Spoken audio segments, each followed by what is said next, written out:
नमस्कार भारत। आज के मुख्य समाचार दिनांक 15 मई सन 2021 दिन शनिवार का।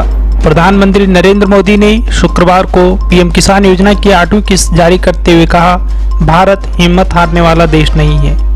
कोरोना वायरस को अदृश्य दुश्मन बताते हुए प्रधानमंत्री नरेंद्र मोदी ने कहा कि महामारी की दूसरी लहर का मुकाबला युद्ध स्तर पर किया जा रहा है। इसके साथ ही प्रधानमंत्री मोदी ने कहा, 100 साल बाद इतनी भीषण महामारी दुनिया की परीक्षा ले रही है। इस अदृश्य दुश्मन के कारण हम अपने करीबियों को खो चुके हैं। अनेक लोग जिस दर्द से गुजर रहे हैं वह मैं भी महसूस कर रहा हूं। प्रधानमंत्री नरेंद्र मोदी ने शुक्रवार को पीएम किसान योजना की 8वीं किस्त का 18,000 करोड़ रुपए जारी करते हुए यह बताया कि पश्चिम बंगाल के किसानों को इसका पहली बार लाभ मिला है। प्रधानमंत्री मोदी ने किसानों के बैंक खाते में 8वीं किस्त डालने के बाद देश के 6 प्रगतिशील किसानों से सीधी बातचीत कर उनके अनुभव साझा किए। इन किसानों ने जैविक और प्राकृतिक खेती में अच्छा प्रदर्शन किया है। इस दौरान उन्होंने किसानों से कहा कि वे खेती के साथ अपनी उपज का व्यापार करने का तौर तरीका सीख जाएं तो उनको बहुत लाभ होगा। प्रधानमंत्री मोदी ने बताया कि अब तक कुल 11 करोड़ किसानों के बैंक खाते में कुल 1.35 लाख करोड़ रुपए पहुंच चुके हैं। कोरोना के दौरान ही 60,000 करोड़ रुपए की बड़ी धनराशि किसानों को प्राप्त हो चुकी है। किसान सम्मान निधि वितरण योजना के दौरान प्रधानमंत्री मोदी ने वीडियो कॉन्फ्रेंसिंग के जरिए उन्नाव के किसान अरविंद निषाद से मुखातिब हुए। करीब 4 मिनट की बातचीत में प्रधानमंत्री मोदी ने जैविक खेती के प्रति उनकी रुचि को समझकर उनकी सराहना की और उनसे कुछ सुझाव भी लिए। उनकी उगाई मूंगफली को पॉलिथीन में पैक देखकर प्रधानमंत्री मोदी ने नमामि गंगे की मूल भावना की याद दिलाई और पॉलिथीन छोड़ अन्य थैलों में पैकिंग की सलाह दी। शुक्रवार को उत्तर प्रदेश के चित्रकूट जिला जेल में 2 गुटों के बीच खूनी गैंगवार हुई। यह गैंगवार कराला प्लान के मुख्य आरोपी मुकीम काला और पूर्वांचल माफिया विधायक मुख्तार अंसारी के भांजे मेराज अली और शार्प शूटर अंशु दीक्षित के बीच हुई। शार्प शूटर अंशु दीक्षित ने मेराज अली और मुकीम काला की गोली मारकर हत्या कर दी। साथ ही पुलिस मुठभेड़ में अंशु दीक्षित को भी मुठभेड़ में मार दिया गया।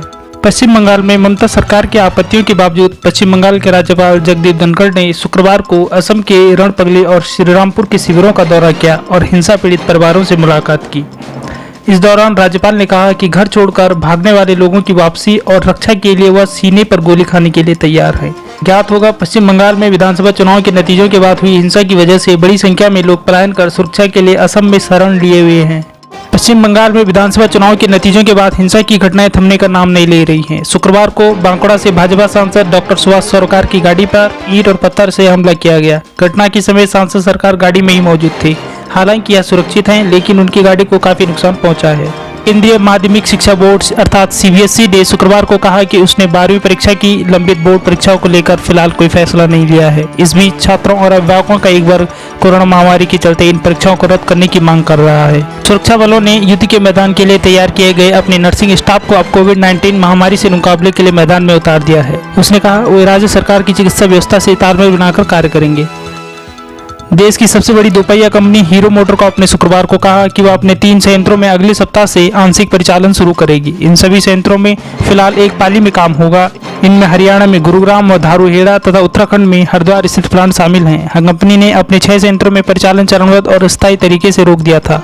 हीरो मोटरकॉर्प ने एक बयान में कहा, वह कोरोना से उपजी परिस्थितियों और स्थानीय लॉकडाउन पर नजर रखे हुए हैं। इन परिस्थितियों के समग्र आकलन के आधार पर अन्य संयंत्रों में परिचालन शुरू करने का निर्णय लिया जाएगा।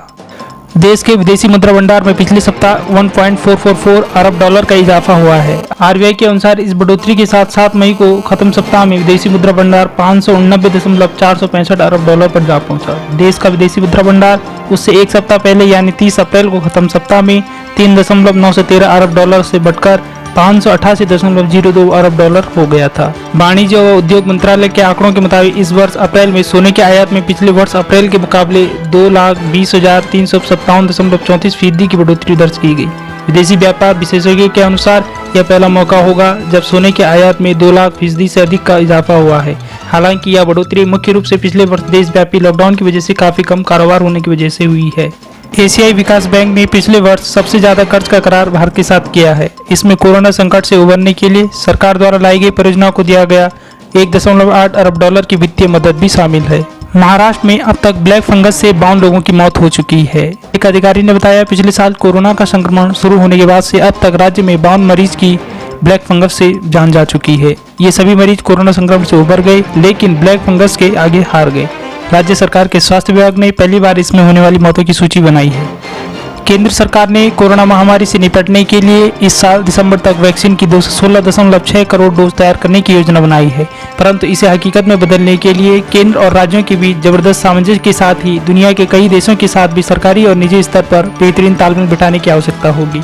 सरकार को कच्चे माल की समस्या के समाधान के लिए अपनी कूटनीतिक कुशलता दिखानी होगी। वहीं सरकारी एजेंसियों को भी त्वरित फैसले लेने होंगे। विदेशी वैक्सीन निर्माता कंपनियों को भी भारत में अपने संचालन को तेज करना होगा। देश में बीते 24 घंटों के दौरान कोरोना के 3,22,239 नए मामले सामने आए हैं। इस दौरान 3,45,638 मरीज ठीक हुए हैं और 3,800 मरीजों की जान गई है। विश्व के जाने माने 18 विज्ञानी चाहते हैं कि कोरोना की उत्पत्ति के सवालों को जवाब पाने के लिए और अधिक जांच की जानी चाहिए। उन्होंने कहा है, हम दावे के साथ कुछ भी नहीं कह सकते हैं कि कोरोना वायरस की उत्पत्ति कैसे हुई, यह एक प्राकृतिक है या लेबोरेटरी से निकला हुआ है। विज्ञानियों ने पत्र लिखकर कहा है कि अब इन सवालों का जवाब जानना बेहद जरूरी हो गया है। विज्ञानियों ने यह पत्र साइंस जर्नल को लिखा है। कोरोना महामारी की शुरुआत चीन में 2019 में हुई थी। पत्र को लिखने वालों में शामिल कैम्ब्रिज यूनिवर्सिटी के क्लिनिक माइक्रोबायोलॉजिस्ट रविंद्र गुप्ता और Fred Hutchinson cancer research center के वायरस विशेषज्ञ जेसे वुलूम ने कहा है कि अब यह बहुत जरूरी हो गया है कि कोरोना वायरस की उत्पत्ति की पूरी जाँच की जाए। इजराइल और फिलिस्तीन के बीच अब युद्ध तेज हो गया है। इजराइल ने गाजा में जमीन के नीचे सुरंग में बनाए गए हमास के ठिकानों को नष्ट करने के लिए भीषण बमबारी की है। इजराइल की तोपों ने भी लगभग 40 मिनट तक गोले बरसाए।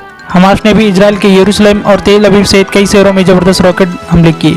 इजराइल ने कहा है कि लेबनान की तरफ से भी रॉकेट दागे गए। लेबनान ने इसका खंडन किया है। फलस्तीनी अधिकारी के अनुसार अब तक 122 लोगों की मौत हो गई है, जिनमें 21 बच्चे, 20 महिलाएं हैं। 900 से ज्यादा लोग घायल हुए हैं। इजराइल में भी मरने वालों की संख्या अभी 8 है, जिनमें 6 नागरिक हैं। वहीं बांग्लादेश में इस्लामिक राजनीतिक दलों के नेतृत्व में राजधानी ढाका में शुक्रवार को हजारों लोगों ने इजराइल के खिलाफ प्रदर्शन किया। यहाँ ईद पर बैतुल मुकर्रम मस्जिद में नमाज के बाद इस्लामिक आंदोलन बांग्लादेश और इस्लामिक मूवमेंट की अगुवाई में हजारों लोग सड़क पर आ गए। ये फिलिस्तीन में इजराइल के हमलों का विरोध कर रहे थे। प्रदर्शनकारियों ने इजराइल के खिलाफ जमकर नारेबाजी की। अफगानिस्तान में 3 दिन के युद्ध विराम के बावजूद ईद पर मस्जिद में नमाज के दौरान बम विस्फोट हुआ। इस घटना में 12 लोगों की मौत हो गई।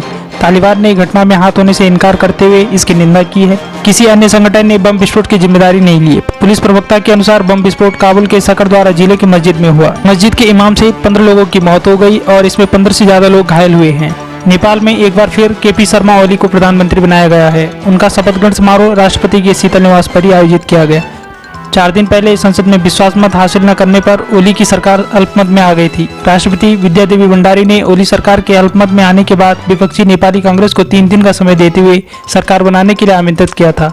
विपक्षी दल इन 3 दिनों में आवश्यक समर्थन नहीं जुटा पाए। इनमें फूट पड़ गई। नेपाली संविधान के अनुसार पीएम ओली को अब दोबारा विश्वास मत हासिल करने के लिए 30 दिन का समय दिया गया है। पेम्पा सेरिंग निर्वासित तिब्बत सरकार के नए पीएम बने हैं। अंततः अनुभवी सांसद और अर्थशास्त्र के जानकार पेम्पा सेरिंग निर्वासित तिब्बती सरकार के नए प्रधानमंत्री चुने गए।